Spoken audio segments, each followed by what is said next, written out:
This podcast is part of the Robots Radio Rocket Club, a program designed to help all podcasts reach their full potential. For information about joining the Robots Radio Rocket Club, check out Robots Radio. Hey all you heroes and champions, crows, pirates, and inquisitors. Welcome to the Dragon Age Lorecast. I'm Shelby. And I'm Austin. And we are so excited to bring you this podcast. Every episode, we'll be talking about a different topic in the Dragon Age universe. From the Maker to Lyrium to Aravels, we will cover it all. There will be spoilers. And always remember, swooping is bad. Hello and welcome to the Dragon Age Lorecast. I am one of your hosts, Austin or Teacup, and I am here with my other host. Yeah, I'm She-Cup, also known as Shelby, and I'm one of the co-hosts for this show. And we have a guest today, don't we, Austin? We do. Are you going to introduce our guest? I thought you would. You're the host. I said I'm one of the hosts. You are also the host. But yes, today we have with us Jennasis, one of the hosts of the Two Girls, One Ship podcast. And so, hey, Jen. Hello. I'm excited to be here tonight. This character that we'll be covering has been one of my instant attraction people. You see them, you meet them, you fall in love with them. Totally agree. So, Jen, we start with all of our guests. We always ask them what got you into Dragon Age and what hooked you basically into the series. Okay. My origin story. So I watched my husband play Dragon Age back in the day, but I was playing The Witcher and Lord of the Rings Online and just a whole bunch of my own little games at that time. And so I wasn't really interested in picking up yet another sword and board high fantasy game. So I skipped over it and I didn't pick it up until May of 2021, 22. What year is this? Who knows? I've been playing BioWare games basically for just about a year now. But in that time, I've done 5 full playthroughs of the Mass Effect trilogy, and I have gone through Origins and Dragon Age 2, and I'm about 40 hours into my Inquisition playthrough. Some of that might be a little exaggerated, though. I think I left it running in the background one day. I really started to connect with the characters. My Origins character was a castless dwarf, and I found that origin to be really, really detailed and in-depth, and it affected a lot of the major storyline. Yeah, definitely. I've done both the dwarf origins, and the way they influence how you make decisions through the game is a big part of that. Mm-hmm. And it being castless, my first playthrough definitely made it. I was when you guys were talking about the events in Ostagar, or not Ostagar, but when you were talking about the events in there and you're oh, I could never choose Balin after what I've seen, what's happened and everything. I was I am 100% in Balin's camp because I hadn't completed it at that point. And then you find out everything that he does afterwards. And I'm oh, well, now I get it. Yeah, I did.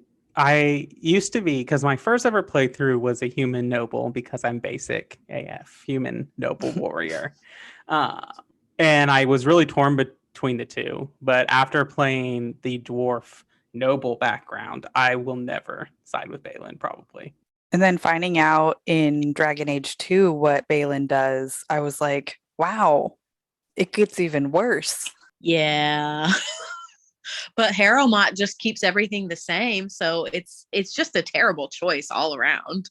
Which is one of the reasons why, well, don't want to spoil Inquisition for you too much, but we don't see a lot of the dwarfs in Inquisition. Oh yeah, I've only seen the 2. Yeah, because Harding and Varric are the only ones you really interact with. Oh, Dagna too, but oh yeah. I just got her last night. I'm so happy. I love her. She's so sweet and precious, and I just love her so much. There are a few dwarf quests in Inquisition, but not a lot. Not a main quest like, Orzammar is. Mm-hmm. Or even like a gain approval thing like you have with the Emerald Graves. No, Exalted Plains. Those two are the same in my brain. Yeah. But yeah, so shall we get into our topic at hand? Let's do it. So this is our last episode of season 2. I know next week we'll be starting season 3. It's kind of crazy. We're not quite at a year yet of doing this podcast, but we're pretty close, which is cool. But this is our last episode of season 2, and we thought we'd close it off with a character deep dive. We've done several this season, and I like to think of this character as beloved. I don't know if he actually is, but I consider him to be. So today we are talking about none other than Zevran Arainai. Heart eyes from Jennasis. Big I have a time hard confession that might get me shunned from this discussion. In my first ever playthrough, I was a goody two shoes. I killed him. eyes. We are no longer friends. In your first playthrough, is that the one where you also didn't pick up Liliana or Sten? Correct. I didn't know Sten and Liliana were options because I just blew through Lothering. I didn't even really stop to do anything in Lothering. So I went into, and I spared Loghain in that playthrough, so I lost Alistair. So I went into the Archdemon fight with the dog, Loghain, and Wynn, because I didn't do the ritual either. So Morrigan was like, get out of here. Wow. Just wow. Whoa. Did you beat the Archdemon with that makeup? Yeah. Barely? Like, did it take you an hour? I had to use the because here, yes, this is how you say it, the ballista method of the Archdemon fight.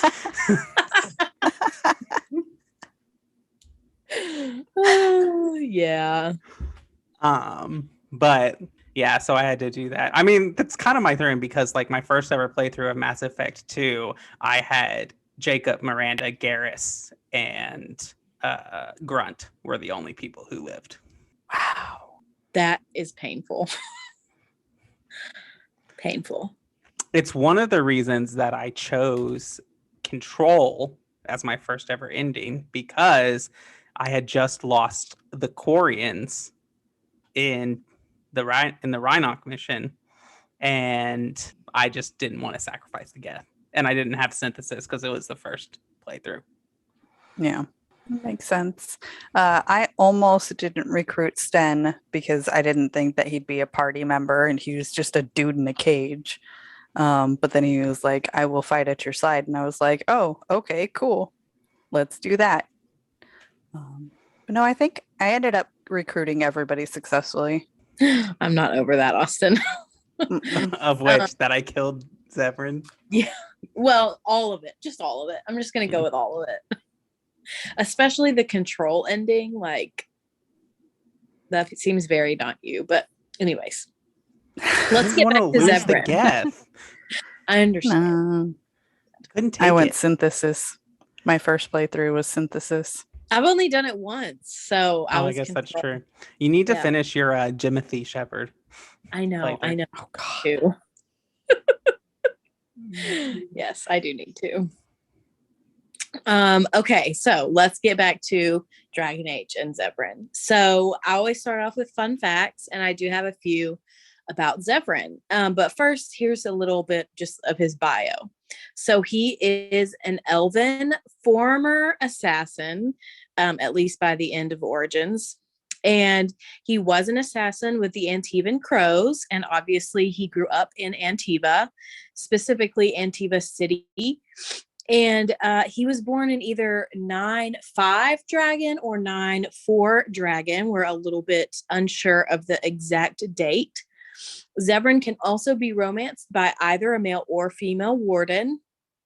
And he gained his last name, his surname, Arainai, after he was brought into the Antivan Crows. Specifically, he came into the Crows under House Arainai. They're divided up into different leaders. And so he came in under the Arainai family, and everyone who comes in that way gains that last name. So that's how he got the last name. He's not biologically related to every Arainai out there, but he is, united and related through the Crows. And of course, we meet him in Origins, and he is a companion in Origins. He also appears in Dragon Age 2 as a side quest, which his appearance in Dragon Age 2 is a little off-putting at best. And he is also mentioned in Dragon Age Inquisition and the comic The Silent Grove. I believe if you take to his side quest in DA2, if you take Isabella with you, they have like a little back and forth. And a lot more than just a little bit of back and forth. Yeah. Depending on your decisions that you make. That one's definitely quite interesting. Yeah, I think actually that quest is bugged, where even if you import a save where your warden romanced Zevran, he will still hook up with Isabella and Hawk or whatever it is, when all of the Codex and lore say he remained faithful to the warden. So it's a little bit bugged in that situation. But yeah. So after the fifth blight ends, Zevran does not go back to the Crows, mostly because they wouldn't have him, and number two, because he doesn't want to. So instead, he kills them off one by one, and they name him the Black Shadow. So that's kind of what they refer to him as when he starts murdering them one by one. That's interesting. And I have thoughts because of what Fenris's name for Tevinter. They very much are similar ideas. So Fenris is the Blue Wraith, and Black Shadow, Blue Wraith, kind of going in there. But that's true. They definitely both have a vengeance against the people that have wronged them. Both former slaves. Both elves. Yep. True. Both pretty cute too. Also true. And then my last fun fact, I have just a little fun reference. So in Dragon Age Origins Awakening, which is the DLC expansion, when you are talking with a potential party member named Nathaniel Howe, who is introduced as a prisoner, Ogren will comment that the party should be on guard in case Nathaniel decides to, quote, pull a Zevran. In addition, when you recruit Nathaniel, the warden can say, quote, some of my best friends once tried to kill me, which is obviously a reference to Zevran. I don't think any of my friends have tried to kill me, but not intentionally. Yeah. I think that's adorable. I love when little callbacks and things like that to people who I love those little moments that are, they're fan service, yes, but it's also like a nod to characters who are not going to be in the DLC or anything like that. Yeah, it's fun. I appreciate that callback because it makes sense. It totally ties into the universe. And it's something Ogren would say. So let's move on to Zevran's bio a little bit. So like I said earlier, he was born either 9-4 or 9-5 dragon. And we know that his mother was Dalish, and she had fallen in love with an elven woodcutter from Antiva City. And so Zevran's mother left her clan, her Dalish clan, and she moved to Antiva City with the man, and we don't know his name, and they had Zevran shortly after. Zevran is also unsure of if this elven woodcutter is actually his father or not. And that's because he died before Zevran is born. So he doesn't actually have anyone to ask on, are you actually my father?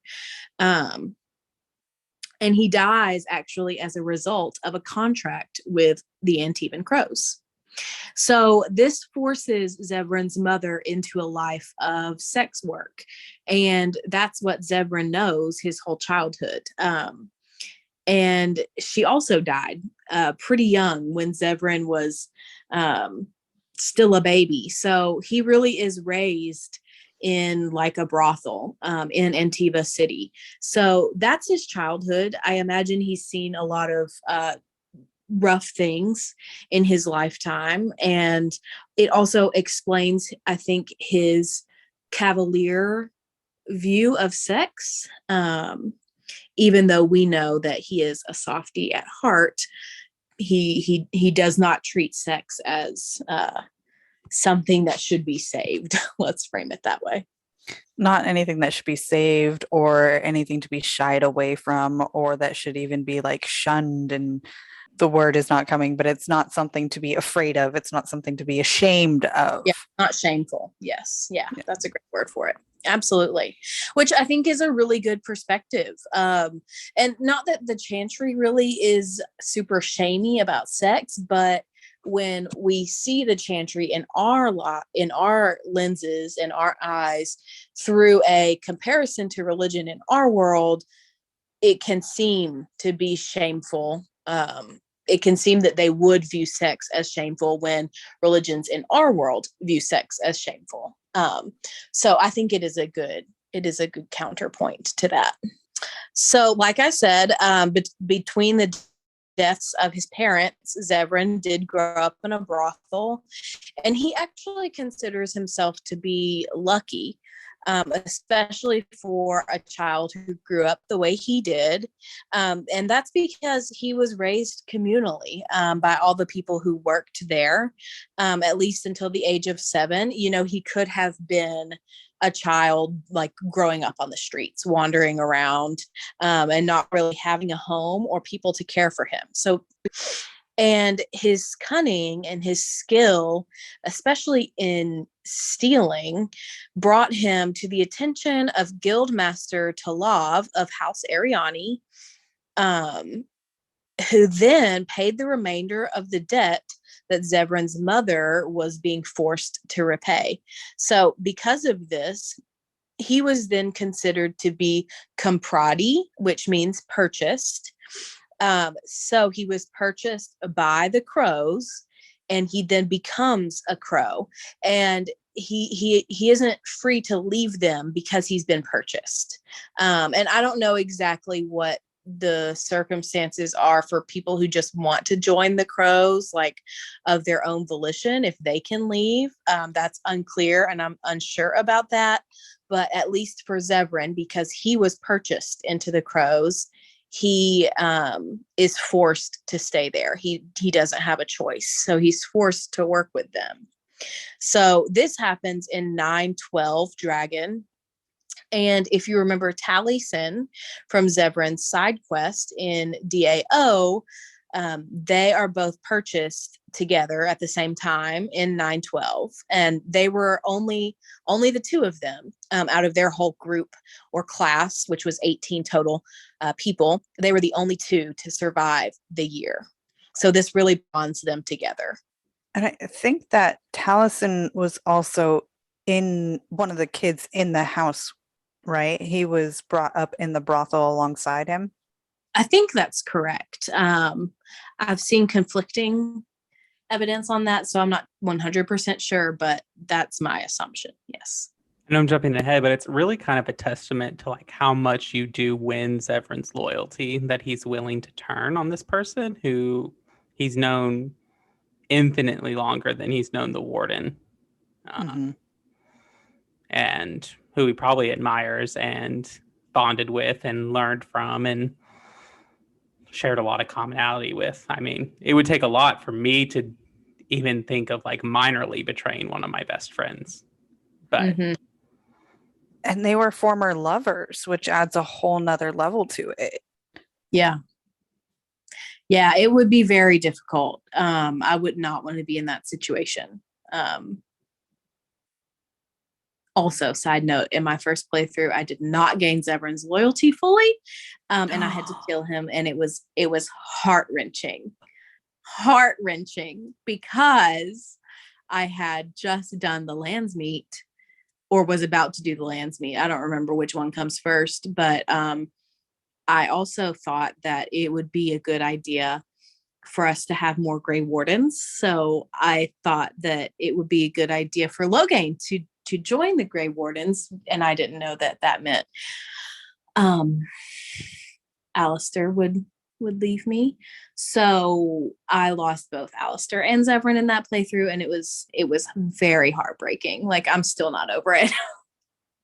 So, And then Listen. you would have lost Morrigan too, because no, I didn't lose her. Oh. Oh, maybe I did. because you I didn't do the ritual. I don't remember what I did.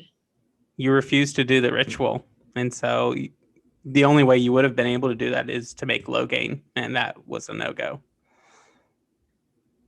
Okay, I don't remember what I did. Too long ago. Dear listeners, please come save me. I'm surrounded by people that killed Zev. It's okay. My first playthrough wasn't my canon. My second playthrough was my canon, and I romanced him there. So I can have a little bit of redemption in Jen's eyes, hopefully. Okay. Okay. I A little. save Yeah. him. I save him every time I play the game now. Okay. Forgiven. Friendship restored. We're good. Barely. You have to make up for it, though. Okay, so back to Zevran. So even though Zevran and Taliesin were like super promising as children, they didn't really show a lot of talent at first, at least until a third friend came along, and her name was Rena. And so they kind of make up this trio that worked extraordinarily well together. They complemented each other's strengths and weaknesses, and Rena oversaw like the planning. Taliesin provided the physical strength, and Zevran handled both poisons and seductions, of course. And so they worked so well together that the yeoman Ariani trained them together as a unit with everyone in the house. So they were kind of like an example even.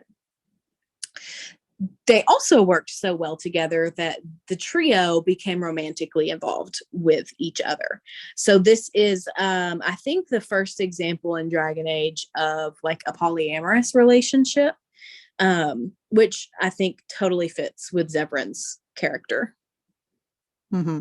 So this is a little bit of going into their relationship a little bit more. So in 928 Dragon, which is a few years before Origins, Zevran and Taliesin are tasked to kill Rena. That's because she betrayed the crows. And because of this, Taliesin and Zevran had to kill her. And it didn't go well. Zevran and Taliesin both don't want to kill her. And Zevran, after it happens, he very much loses all heart for the work that he's doing. He doesn't even really want to be part of the crows anymore. And even this continued so much that in later missions, Taliesin was even covering for Zevran. He was making mistakes. He was dropping things. He was not being like the perfect crow that he was before. And so Taliesin was very much covering for him in order to keep up the appearance that Zevran was still like a loyal member of the crows. And obviously we know this is not something that's going to be able to last forever. So Zevran bids for the contract to kill the last two remaining Grey Wardens in Ferelden. And a lot of people actually interpreted this as a way for Zevran to like gain master status in the Antivan Crows. But in reality, this was more of a suicide attempt for Zevran. And I think that we very much see that in when we first meet him and get to talk to him after the fight. He's very willing and just says, very much in this attitude of like, oh, I could die, like you could just kill me, or we can be loyal. Like, he's okay with dying in that moment. Mm-hmm. And I think a lot of that has to do with once Zev learned that it wasn't Rinna's betrayal, it was more of Talison's betrayal, and that she was innocent.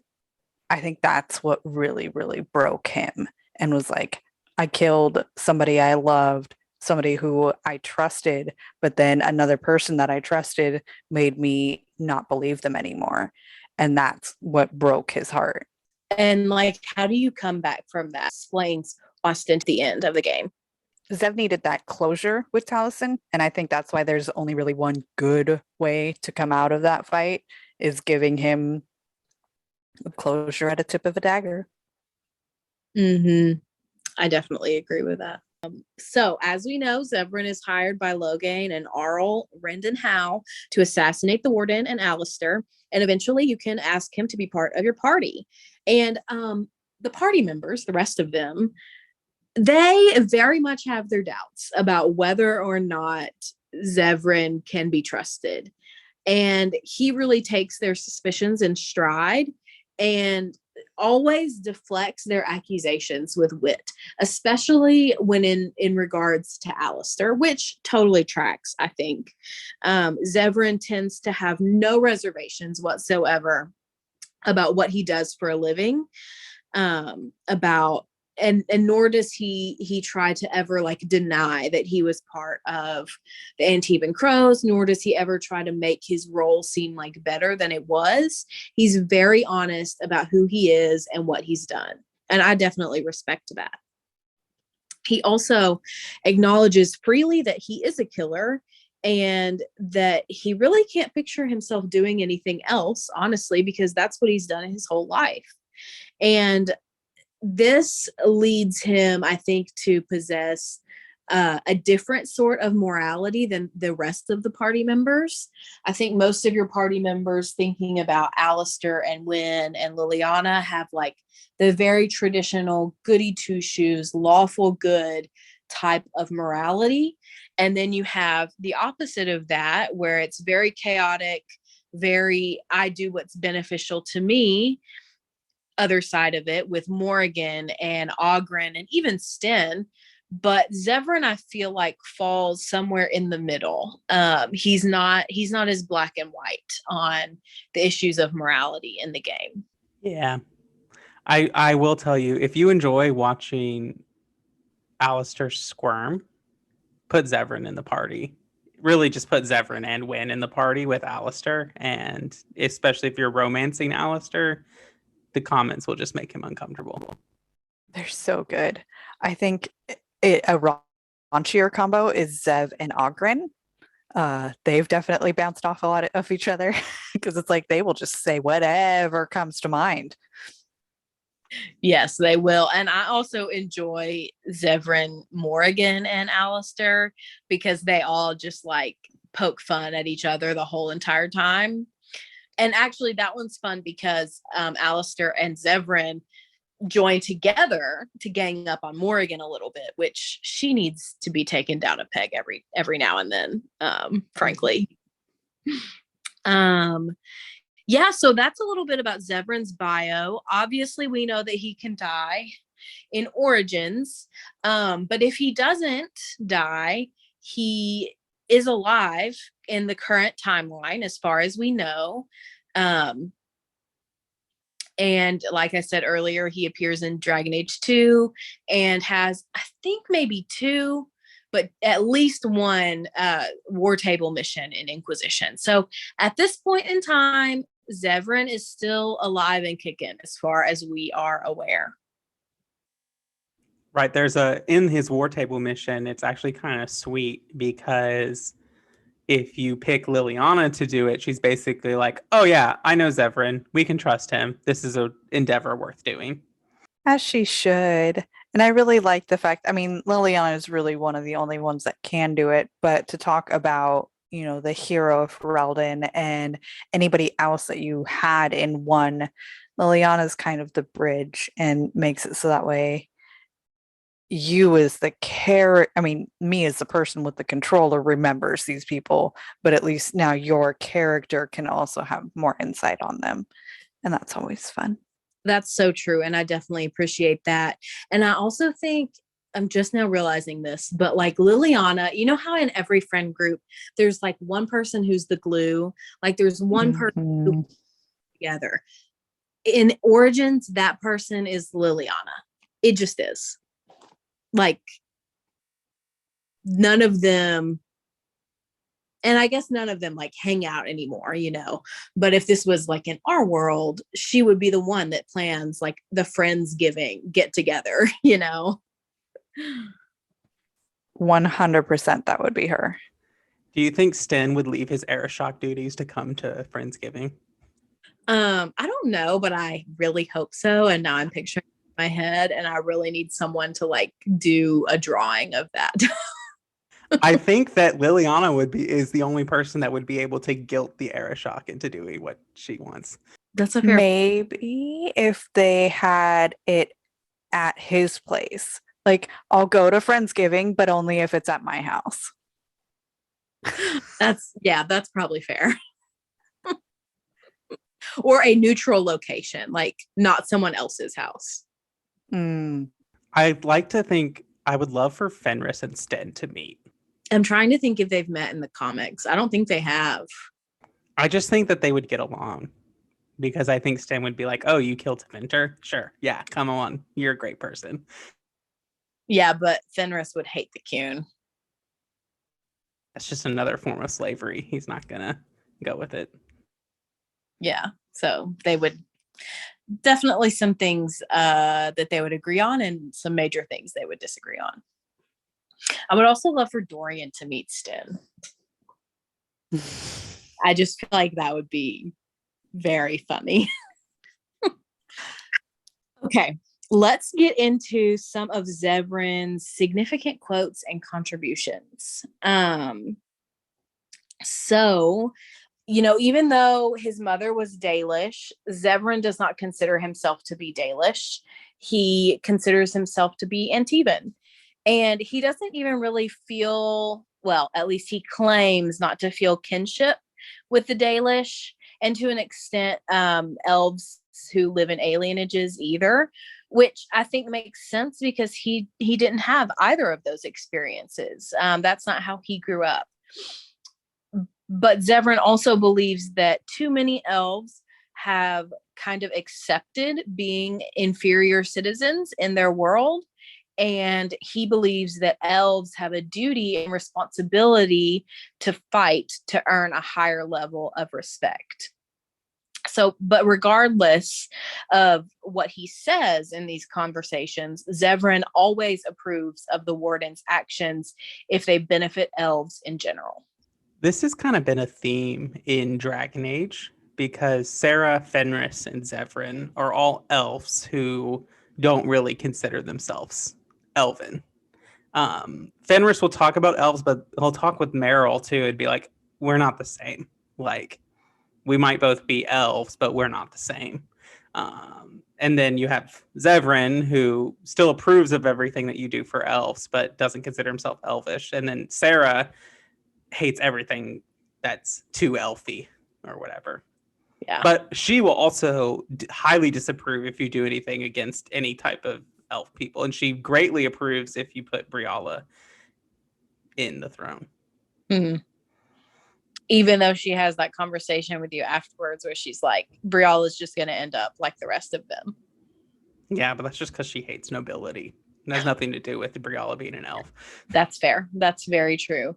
Yeah, I think that you're right that is a theme. And I know this kind of goes back to our episode from a couple weeks ago, but something that I hope that they do in Dragon Age 4 is give us an elfy elf. Like, I know we have Meryl, but you know, she kind of leaves her clan to an extent. So I really hope that we can get a companion or at least an NPC side character, someone who is super elfy, who, you know, worships the elven gods, the Evanuris, and like is all gung-ho about elven culture in general, and is not siding with Solus. I think that would be a very interesting dynamic to have. Right. And I think that there's a lot of potential, maybe not with Dalish, but definitely to explore the city elves of Deventer. If this game is going to take place in Deventer, could be an interesting companion choice. Yeah, true. So yeah, I think that's interesting for Zevran. And I also think maybe this is a little bit like of headcanon on my part, but I think that his approval of actions that benefit elves suggests that on a deeper level, he really does consider himself to be elven, and he really does care about what happens to elves, even if he projects kind of this like hard, nonchalant, I don't care attitude on the exterior. And I do think that's also kind of a habit with him, with his character in general, because he tends to pretend, when things are serious, he jokes. He uses, humor as like a defense mechanism. So I think that would track with his character. What do you think, Jennasis? I fully agree. He, as for being like, he's obviously not a super elfy elf, but he still has some connection to it. There's parts of him that wants to see, I think it's more of like lifting everybody up all at the same, because he likes it when in the Alienage and going through in Dunham, he wants to help everybody there. And so I think that it's a little bit more than just general compassion for people. He wants the elves to be better, to be uplifted higher. Yeah, I definitely agree with that. So, if the warden makes the ultimate sacrifice and dies in the final battle in Origins, the epilogue says that a romanced Zevran, despite frequent offers of bed partners, never loved again.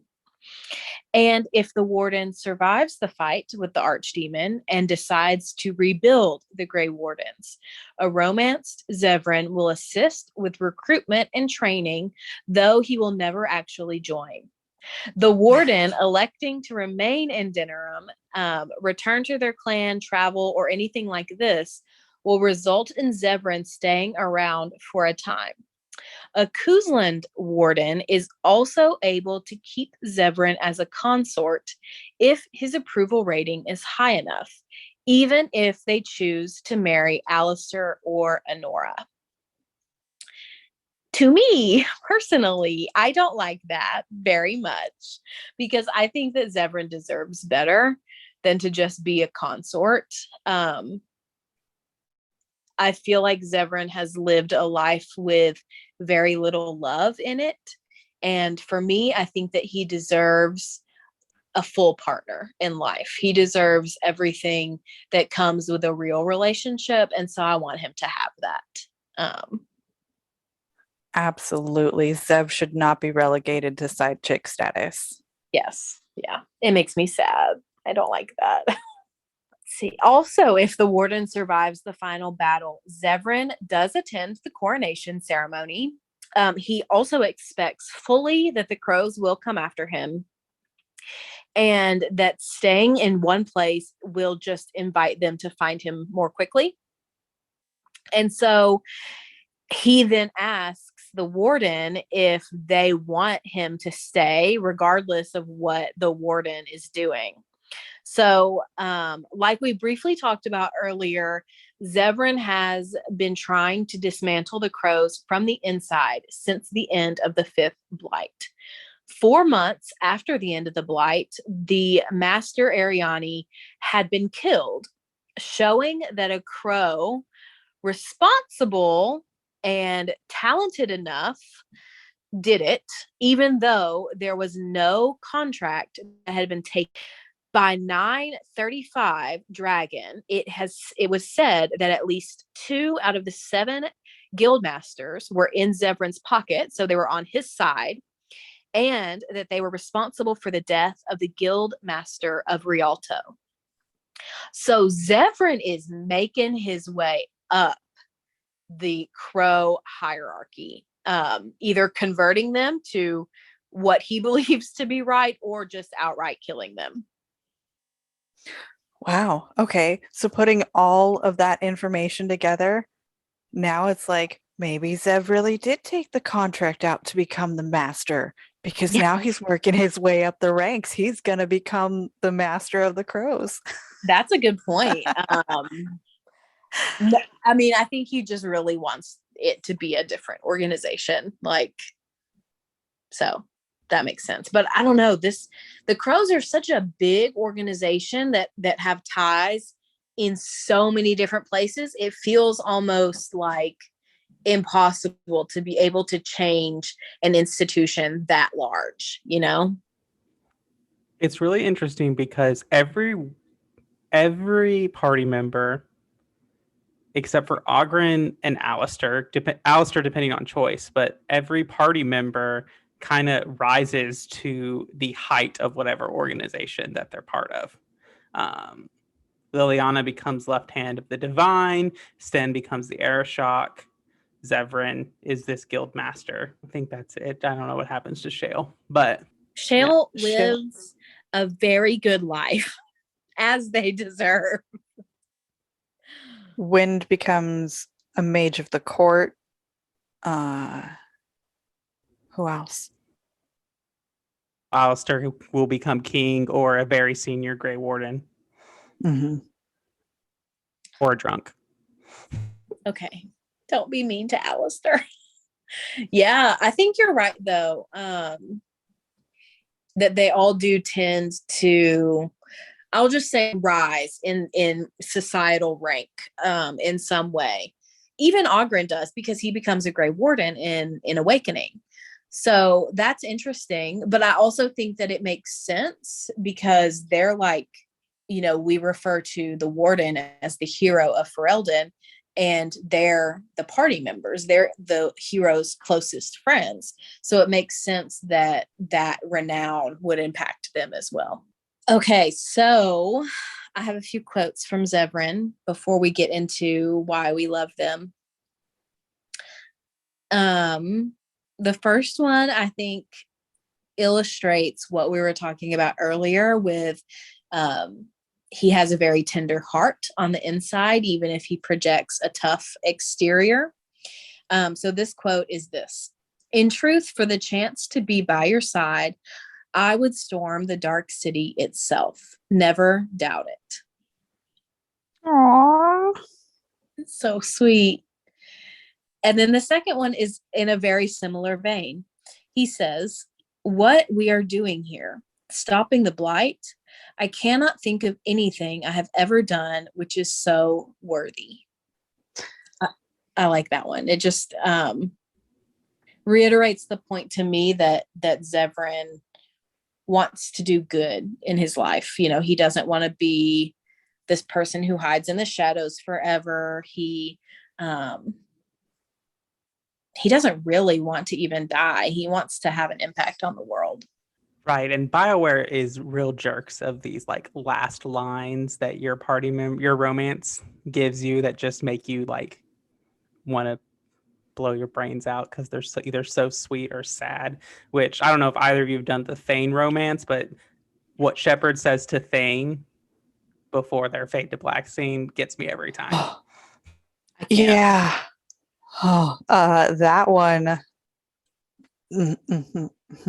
Yeah. I believe the line is, "Thane, be alive with me tonight." It's just perfect. Yeah.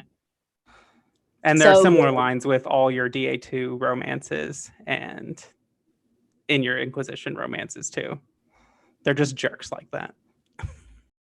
Yeah. Well, Very heart-wrenching. Sorry, Jennasis, go ahead. I have a couple of favorite Zev lines too, but they're kind of like the complete opposite than what you went with. You went with his sweet side, the, I have fallen in love with you side. And I love that for Zev. I really, really do. But one of the first things not one of the first things, but after you've had a conversation with him about because he's romanceable by either a male warden or a female warden, you have a conversation about it, about, it's like, well, which kind do you prefer? Do you prefer men or do you prefer women? And his line is, my only rule regarding sex is that it be done well. So it doesn't matter who you are, what you are, as long as it's good, it's good. Yeah, that very much sums him up well. Also, both sides are important in his character. I love it. Did you have a quote?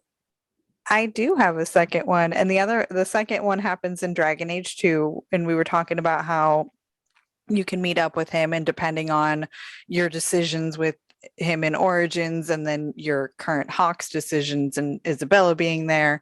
But before Isabella demands what she wants, Zev completely breaks the fourth wall and it cracks me up. He looks directly into camera, not even like at Hawk, but into camera, and says, I'm sure you want to loot the bodies. When you are done, I'll be standing off to the side. And then he goes and stands off to the side, waiting for you to loot the camp, and then you can go talk to him to continue the quest. And I was like, I'm done. I love it. That's perfect. That's 100% the developers taking a stab at us. Oh, yeah. Oh, yeah. Well, Austin, did you bring a favorite Zevran quote? No, I did not. And y'all, I guess I can transition us to kind of where we at. I like Zevran. He is not in my top people of characters. How dare. Friendship is back on the rocks, dude. Like, not even your top 10? I would give you my top 10, but that's a great thing for patron chat, so I'm not going to give you my top 10. That's fair. Well, I love Zevran a lot, but I definitely want to hear from Jennasis why you love or hate this character. That's what we always end our character deep dives with, so I would love to hear from you first. Oh, okay. Things that I absolutely love about Zev. One, he gives you the nickname. I mean, he tells you, I'm Zevran or Zev to my friends. And not a whole lot of characters in BioWare games do that. All of a sudden, you start calling them by nicknames, but this is one that he says, I'm comfortable with you calling me this. And going by your preferred name is very, very important. His open bisexuality was very, very key to a lot of people back in 2009. And I think, at that point, there weren't a lot of, especially openly male bisexual characters. There weren't a lot of them. I actually can't really think of any that weren't player sexual, meaning that gender didn't matter at all to anybody. But the fact that Zevran sits you down and has a couple different conversations about it, it was pretty groundbreaking. I also love that he has a past, and his past not only affects his character and who he is today, but he's willing to open up about it and to talk to you about it. And it's not something that he's always going to hide under the rug. It obviously affects him in ways. And one of the ways that we see it, I think, is during, you can enter the Fade during the Broken Circle quest. What happens to Zev there is really, really telling about some of the horrendous things that he's been through. he's reliving a past experience being tortured by two fellow elves in order to prove that he can endure pain, which was apparently a necessary step to join the crows.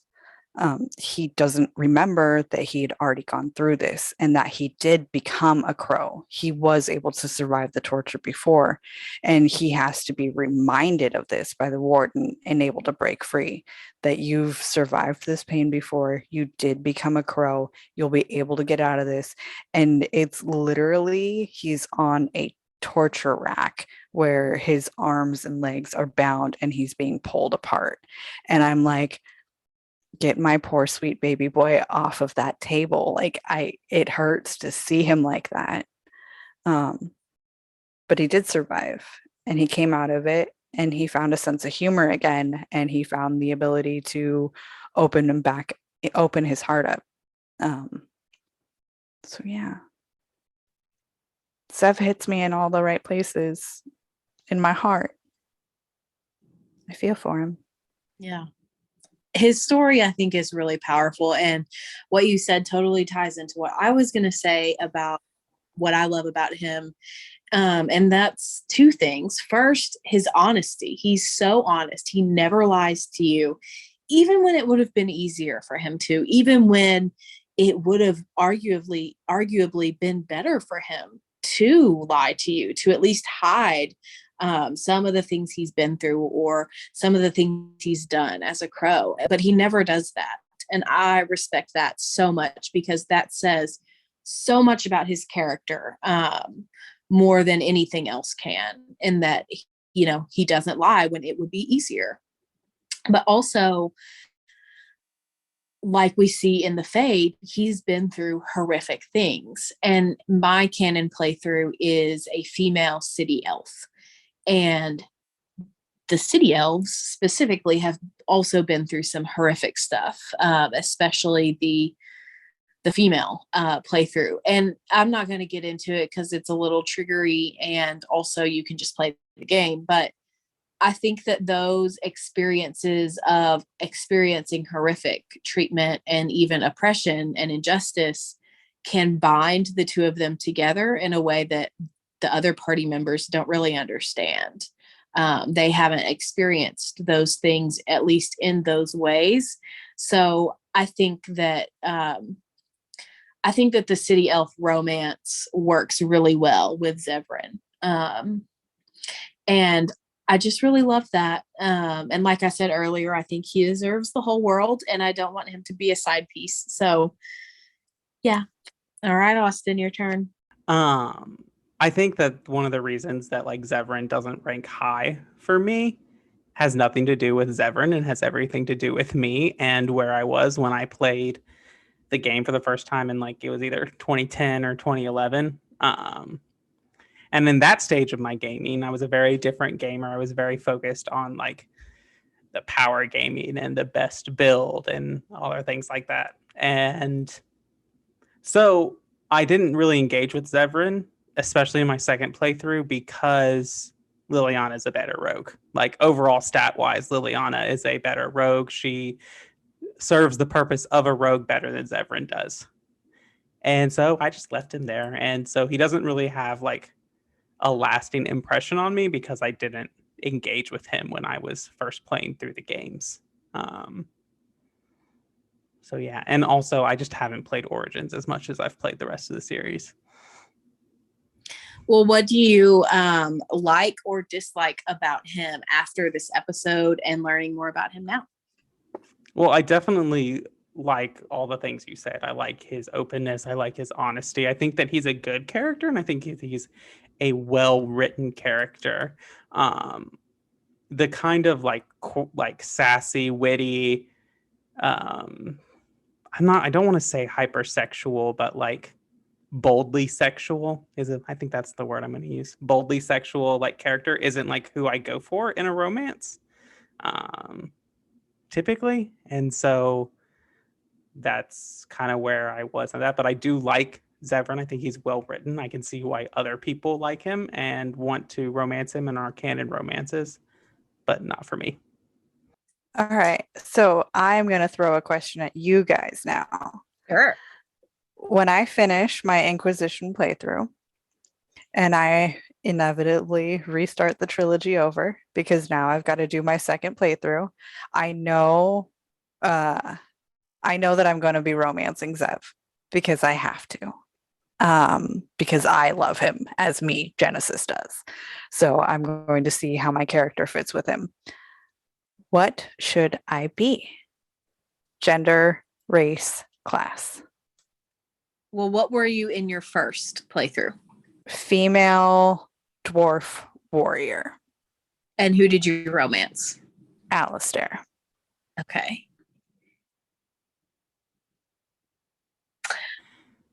Well, my opinion is that you should do a city elf for sure. I will be honest, I've never played a boy in Origins. I don't typically play boys. The only reason I've played a boy in Inquisition is so that I could romance Cassandra. So I think that one's a toss-up, but I would definitely say the City Elf playthrough, not necessarily because it's the best playthrough. I also love the Kuzland playthrough, but I think it just fits the best with Zevran, and I've said that in this episode too. But as far as gender, I think that's a toss-up. I think you could go male. I know in your episode, you talked about how Zevran has a quote or a line in one of his dialogues where he talks about maybe preferring men. So I think that would be an interesting take, that you could see it from that lens. And then I think for class, you said you were a warrior in your first playthrough. Mm-hmm. I would say mage, because rogue If is she hard. does mage, she can't get the city elf origin. Oh yeah, she can't do that. That's right. So you would have to be rogue. Sorry, I forgot that. I think that you could do the mage. I think the mage origin would be fine, especially if you wanted a more rounded out party, because I know you're like us and you like to take your romance person with you everywhere. But you can have two rogues. Two rogues are awesome. And you so can yeah. be the rogue. I don't know about this, but like I have like of the origins, like I have genders for them, like in my brain. Like the Kuzland and the City Elves are always female for me. Like that's like in the canon for me. And then the mage can go back and forth. And then the dwarfs are always male for me. I just think that's interesting. That's just how my brain works. What's the Dalish? Boy. Weird. Interesting. They're all girls for me. Yeah, I've never had an issue switching back and forth between a male character and a female character. You know, I think that they are two completely different game experiences. So, and I like having multiple playthroughs of games with multiple experiences. So, that should definitely be interesting. But I like the idea of City Elf, a City Elf rogue, because I also hate not being able to unlock my own dang chests. And take note, BioWare, give all classes lockpicking. Well, do we have anything else to talk about with Zevran? Other than that, I'm going to get a lot of hate mail about not liking Zevran. Oh, but I will say that you had it backwards.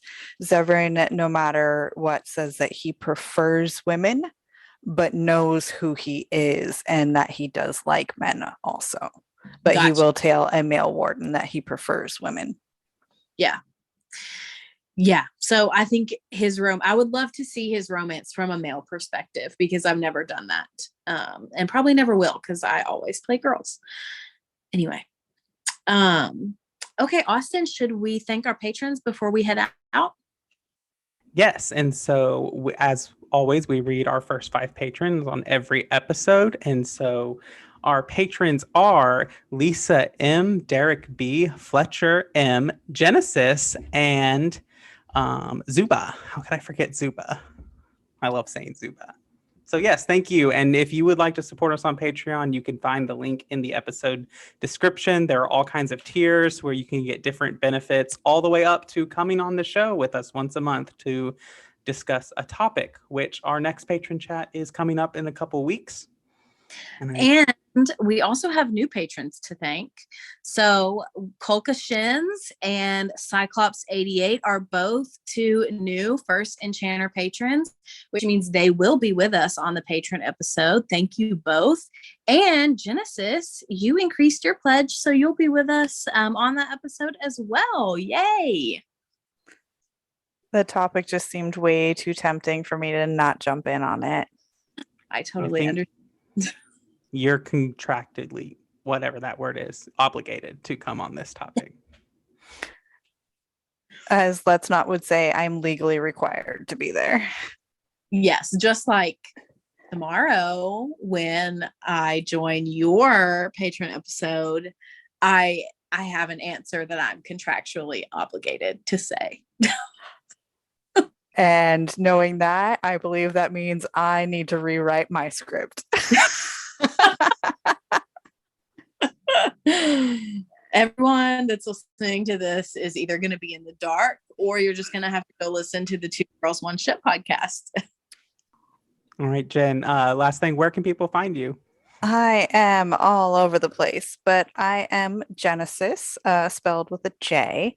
I am one half of the Two Girls One Ship podcast, where we analyze, rate, and review all that the world of video game romances has to offer.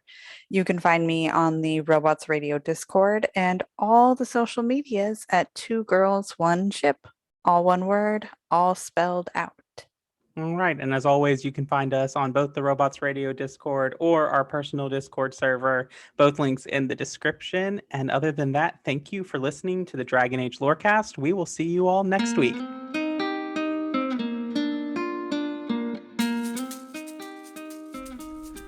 Thanks for listening to the Dragon Age Lorecast. As always, you can find us on Twitter at DA Lorecast. If you have any lore questions, topics to unpack, or side character suggestions, email them to us at dalorecast@gmail.com. The Dragon Age Lorecast is a part of the Robots Radio Rocket Club. You can join the Robots Radio Network Discord by clicking the link in our episode description. If you enjoyed our show, we'd love it if you'd subscribe and give us a review. See you next time. Have you ever wanted to deep dive into the lore and stories behind all your favorite Marvel movies? Then do we have the show for you? I'm Captain Shenko. And I'm Psych88. Join us as we dissect the media megalith that is the MCU. We'll talk about the origin stories, the fights, and everything in between. The MCU Lorecast releases on all major podcasting platforms on Mondays as part of the Robots Radio Rocket Club and can be found on Facebook, Twitter, and Instagram.